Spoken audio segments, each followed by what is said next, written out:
Now at 5 and streaming on crossroadstoday.com, authorities in Louisiana arrested an 18-year-old accused of sexually assaulting an 11-year-old girl. Texas is repositioning those floating buoys in the Rio Grande ahead of an injunction hearing. And 16 people taken to the hospital for heat-related illnesses during a Snoop Dogg concert near Houston. And big headlines in the weather department. Folks, we're going to have a big change in our weather. Tropical depression number 9 coming ashore as soon as tomorrow morning. Will the crossroads get as much rain as deep South Texas? That's the big question. We'll talk about it coming up. Today is a National Fentanyl Prevention and Awareness Day. We have a 25 News Now Extra on the dangerous drug. You're watching 25 News Now at 5. Good afternoon. Thank you for being here. I'm James Munoz. And I'm Karina Garcia. Texas has started to reposition those floating barriers closer to the southern border. Court documents by the DOJ explain excavators and workers were seen moving a concrete anchor in the Rio Grande. This comes after a separate court filing claimed 80% of the border buoys were in Mexican territory. DOJ attorneys say they had no advance notice work would be done on the floating barriers. Texas deployed the buoys in early June. The state was sued last month to have them removed. An injunction hearing is set for Tuesday. Police have arrested a man accused of strangling a girl to death after sexually assaulting her. It happened August 12th. Police in Louisiana arrested the suspect over the weekend. Just a week after Pasadena police say 11-year-old Maria Gonzalez was sexually assaulted and strangled, 18-year-old Juan Carlos Garcia Rodriguez is the man police say is now facing capital murder charges in connection to her death. I want to say thank you to our community. They are wonderful, and they are the reason that this individual is in custody. Pasadena police identified Garcia Rodriguez as a person of interest Friday.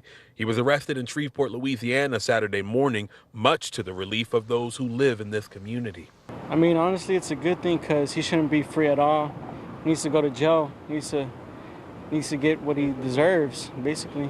He killed an innocent life. Since Friday, investigators say they've obtained more information linking him to Maria's death, including a key that was found at the scene of the crime belonging to a nearby unit where police say Garcia Rodriguez was living. It wasn't enough to sexually assault her. He had to kill her too. April Aguirre has spent the last week standing beside Maria's father. Initially, people were putting baseless blame on the father for committing this act. So not only was he dealing with grieving and finding his daughter in the condition that he did, he also was in fear. Carmela Gonzalez released a statement thanking police Saturday morning while also saying in part, "May he be burdened with the full weight of the law for what he has done to my daughter." Now, of course, comes the very difficult questions of why in the world would you do this to an 11-year-old girl?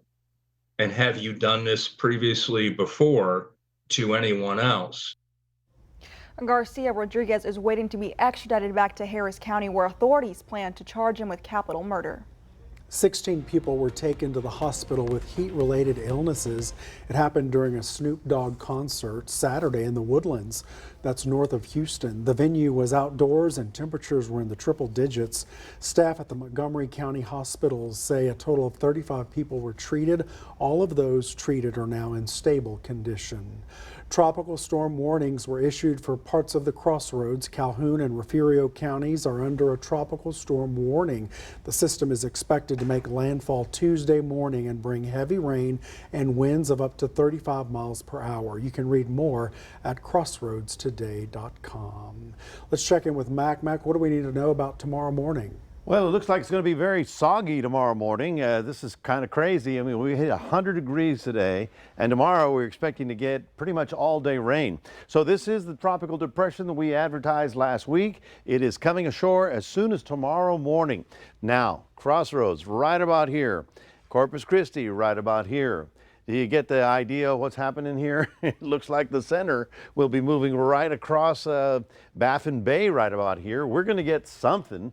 Not as much as they're going to get. So we'll be talking about how much rainfall and what kind of winds we're going to be dealing with tomorrow morning. All that coming up in just a moment. Back to you. Thank you. It's kickoff time for high school football. In the middle of this heat wave, some big games were pushed back. Several school districts across North Texas will start games at 7:30 and 8 p.m., hoping the temperatures drop enough to make it safe for everyone. The forecast high in many areas Friday around 105 degrees. The heat index 115 degrees, and some schools are not even allowing student athletes to practice in the heat of the day, which is from noon to 6 p.m. U.S. Customs officers in Texas found several packages of cocaine on a commercial bus. The agency says officers came across the drugs on August 12th. The bus entered the Roma International Bridge about 50 miles northwest of McAllen. Officers conducted a canine and non-intrusive inspection and found 22 packages totaling to almost 50 pounds of cocaine. Authorities say that amount has a street value of more than $380,000. Today is National Fentanyl Prevention and Awareness Day. Some experts anticipate the issues related to this drug will get worse before they get better. 25 News Now weekend anchor Adam Seibel takes a closer look into this deadly drug in a 25 News Now Extra. According to the CDC, 107,375 people in the United States died of drug overdose and drug poisonings in the 12-month period ending in January 2022. Of those deaths, 67% involve synthetic opioids like fentanyl, which is mixed in with other drugs like cocaine, methamphetamine, and heroin. Oftentimes, users are unaware they're even taking fentanyl, hence it's a drug poisoning even though they overdosed. Justin Reed is the Assistant Chief EMS for the Cy-Fair Fire Department, an unincorporated community in northwest Houston, so he sees fentanyl firsthand. How bad is fentanyl? Yeah, I mean, it's an absolute epidemic that's just hiding in plain sight. The issue of fentanyl is a relatively new issue coming to the surface in just the last decade. In 10 years of my career, I never saw a heroin overdose, much less a fentanyl overdose, not one time in 10 years. Since 2013, I mean, it's every day, right? There's not a single day that goes by that my staff, our team, we don't respond to an opiate overdose, and specifically now fentanyl. So from none 10 years ago to his department now seeing over 1,000 fentanyl overdoses annually, a dramatic change highlighting how pervasive this deadly drug is all over the country. Wendell Campbell is an agent with Houston high-intensity drug trafficking area and is in the fight against fentanyl. We've never dealt with an issue this big before. I mean, this is monumental what we're dealing with. Over 100,000 deaths in the last 2 years, back-to-back years. Even for the law enforcement side, fentanyl has changed things, with agencies like HIDA and the DEA working to educate the public and fight fentanyl. The reality is, I think, for our nation and for the state of Texas and every community across the state of Texas, is that fentanyl has changed everything. So understand that fentanyl can be deadly in a very small dose, only 2 milligrams, enough to fit on the tip of this pencil. And oftentimes it's mixed in with other illicit drugs because of how cheap and profitable fentanyl is. Narcan can reverse an opioid overdose like fentanyl and is one of the few life-saving measures. So Narcan is an opiate antagonist, and so what it does is it actually binds with the receptor to block and prevent the opiate from doing its thing without all the side effects. And so Narcan will reverse the opiate, the heroin, the fentanyl. It'll reverse the effect of the medication, which the effect of the medication is to put somebody to sleep, but really it stops their breathing. Seeing fentanyl firsthand, Reed says it's only getting worse. If we collectively, as Americans, as a society, don't do something to acknowledge that this is an issue, we're killing people every single day because we want to deny that there's a problem, and the reality is it's only getting worse.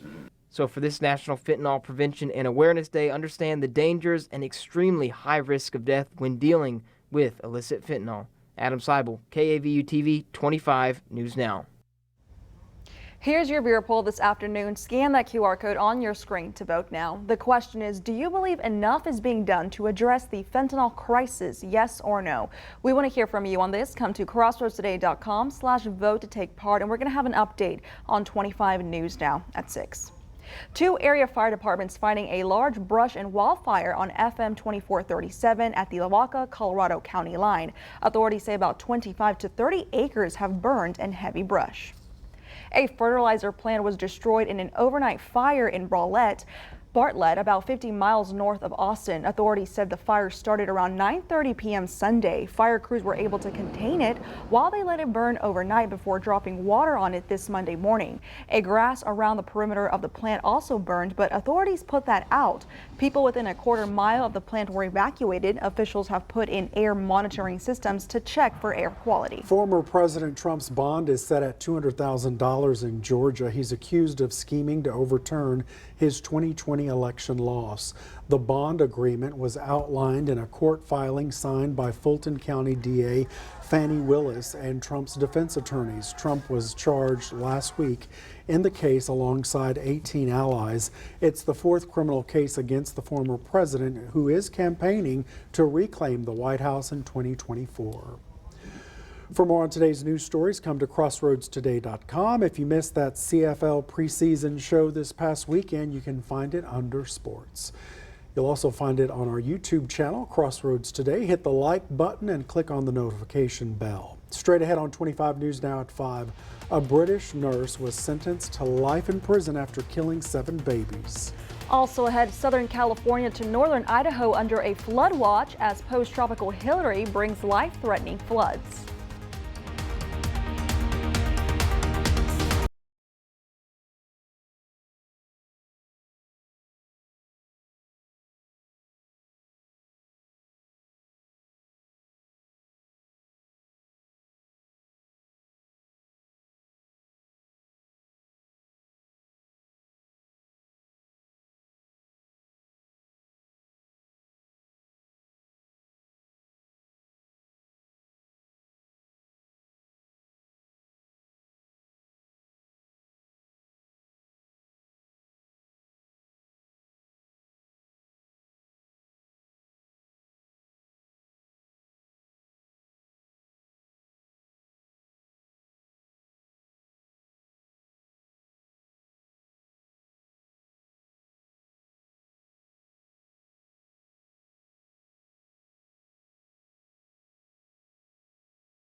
A British nurse convicted last week of killing 7 babies and attempting to kill 6 others was sentenced Monday. A judge at Manchester Crown Court sentenced 33-year-old Lucy Letby to life in prison. The crimes happened between 2015 and 2016 when Letby was a young neonatal nurse at the Countess of Chester Hospital. Letby is now the UK's most prolific child serial murderer, having surpassed Beverly Outlet, who was convicted of killing 4 infants when she worked as a nurse in 1991.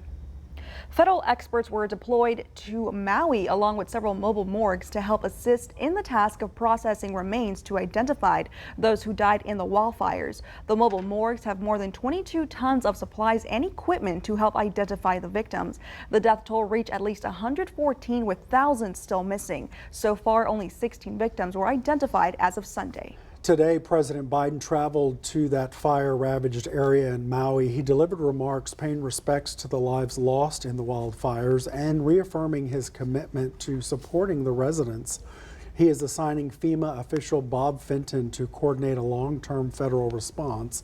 He was on the ground since the fires started earlier this month. Crews are still combing through debris as hundreds of people remain unaccounted for. Health leaders are already bracing for 3 major viruses that may start spreading at the same time in the U.S. This year, there's a new weapon in the fight against these respiratory illnesses.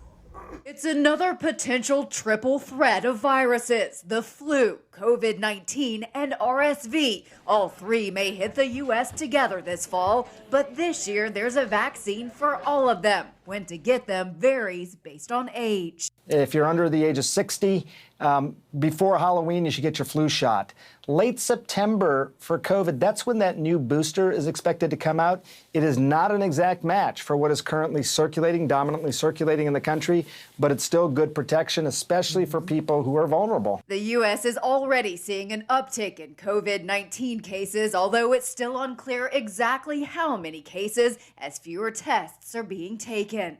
There are patches of the country in red with a more significant increase in hospitalizations, a few states with numbers going down and others staying stable. Still, COVID-19 hospital admissions are lower than in years past. The numbers are going up, but August of this year right now is about a quarter of what August of last year was.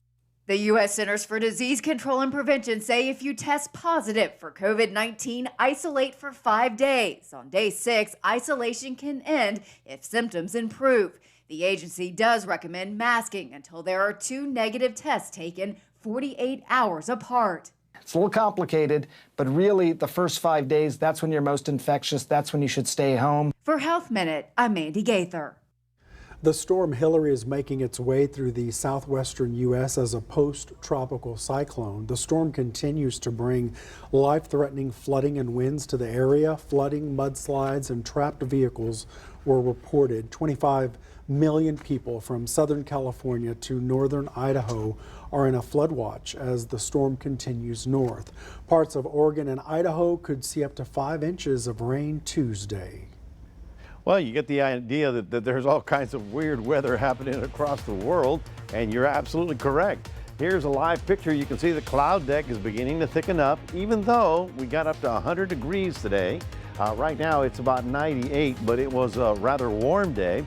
Now the rain is right off the coast. It'll be rolling in after midnight tonight, and we'll talk about how much to expect from Tropical Depression number 9 coming up in a moment.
Welcome back, everybody. Well, once upon a time, there was a thing called an umbrella. Remember that? It was a long time ago, but you might actually look for it because I think you might need it tomorrow. Yes, here we are with tropical storm watches already up, watches already up for the north coast. The south central coast is under a tropical storm warning.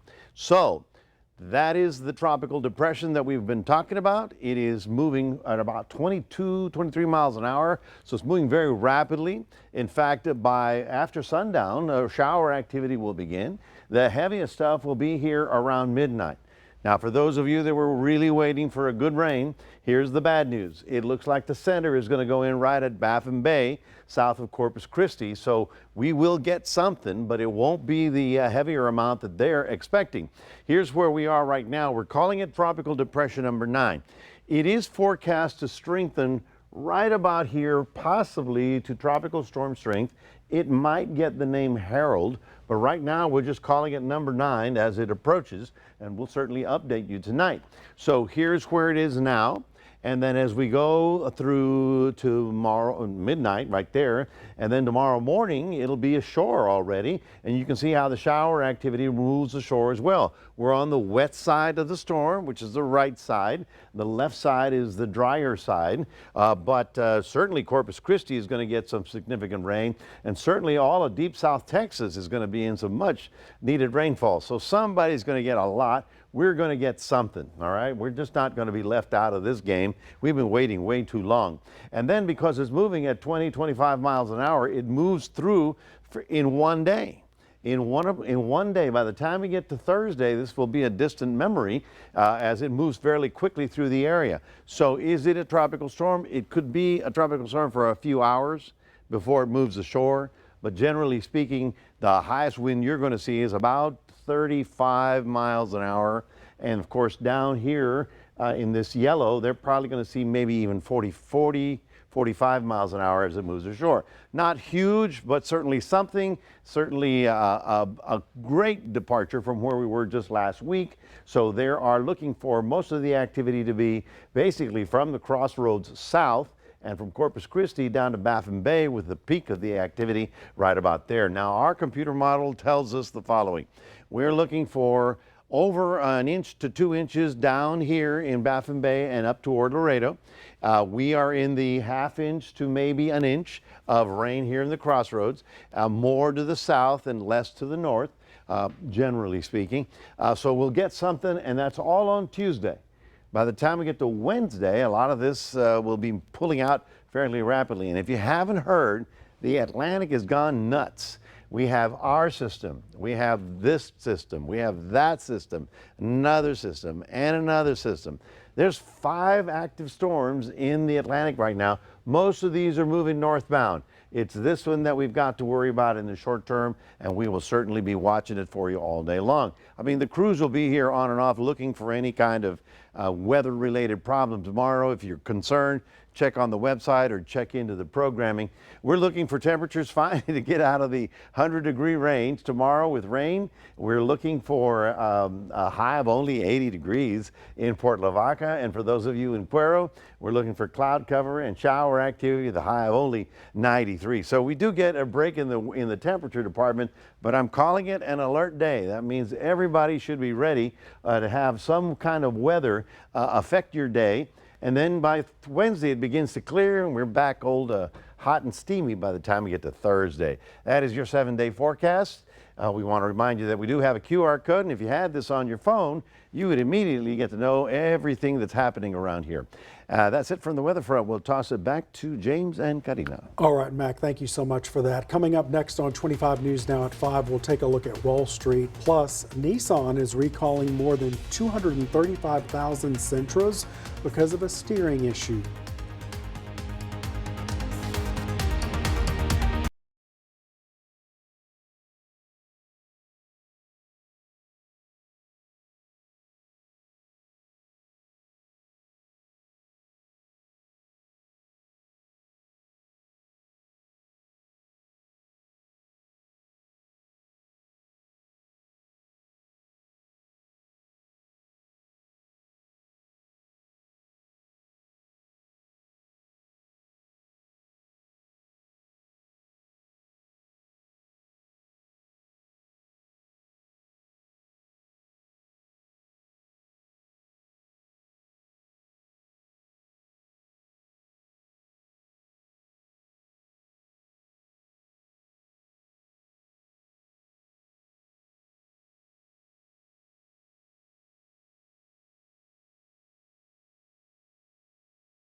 Taking a look at your stocks, the Dow down 37 points, the S&P 500 up 31 points, and the Nasdaq up 206 points. Oil down 53 cents, closing at $80.72 a barrel.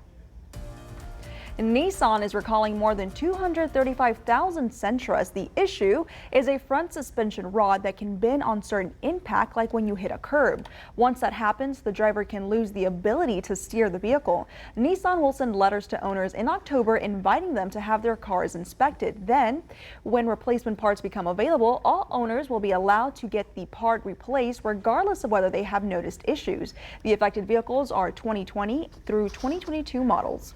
U.S. malls are adapting to a new retail environment. A new market analysis revealed many malls now report strong occupancy levels along with bigger crowds than before the pandemic. Foot traffic in higher tier malls was up by 12% last year compared to 2019. For lower tier malls, it was up 10%. Both mall categories are seeing annual growth rates from 5 to 9%. The study points to retailers marketing through both a physical and online presence as a major factor in mall growth.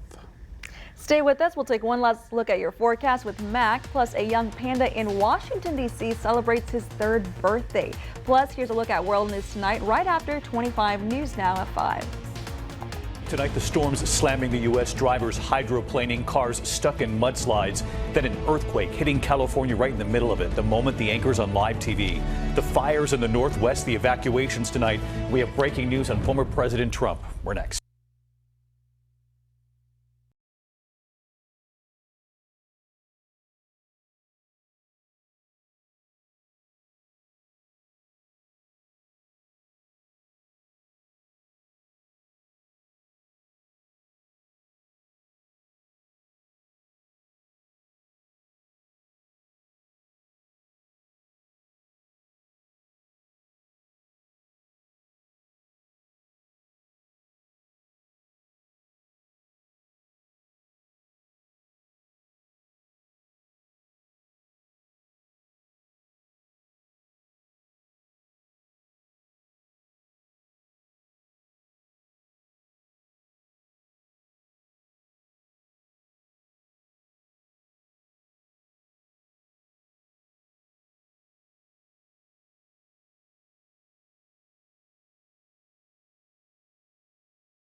Experience our digital streaming service Crossroads Today Plus. Stream our daily newscasts and much more using your connected TV. Just download Crossroads Today Plus on your Roku, Amazon, Fire TV, Apple TV, Android TV. Just search Crossroads Today Plus. Karina Max say, "Aww." This adorable giant panda cub is turning 3 years old. His name is Xiao Chi-ji. He lives at the Smithsonian's National Zoo in D.C. He's celebrating with that fruit sickle. It's a cake. Zoo officials say this is the little guy's last birthday in Washington. He and his parents are set to move in December. Oh, look at that guy. Can you imagine? So cute and chunky. Can you imagine that a creature born like that with the little eyes and the big stripes? He looks so Who friendly. invented that, you know? Yeah. You just want to like cuddle with him. Little thing. Someone upstairs, maybe. Yeah, exactly. You just want to cuddle with him, but he'll probably claw your eyes out. You probably should watch from afar. If so cuddly, then, I mean, if so evil and deadly, then why so cuddly? They're big bears. Why do they look so cute? Yeah, that's the question. Well, for us folks, we may actually have some honest to goodness rain coming in tomorrow. Now tonight, you're going to see the wind pick up. You're going to see a lot of cloud cover. Shower activity probably after midnight arriving along the coast. And here in the Crossroads, I think by sunrise, you'll see, yes, rain, R-A-I-N. Look it up in the dictionary if you haven't seen it in a while. but it's going to be all day Tuesday. And then by Wednesday, it begins to pull away as the system moves out to the west. And then we'll be back to hot and steamy as we get into the balance of the week. But tomorrow, a big day, probably over an inch of rain in most areas. And of course, the heaviest stuff is going to be south of Corpus Christi, where they're going to get anywhere, 2-3 inches of rain. So big stuff. Okay. Thank you, Mac. Thank you for being with us. We hope to see you back here tonight for 25 News Now at 6. World News Tonight with David Muir is up next.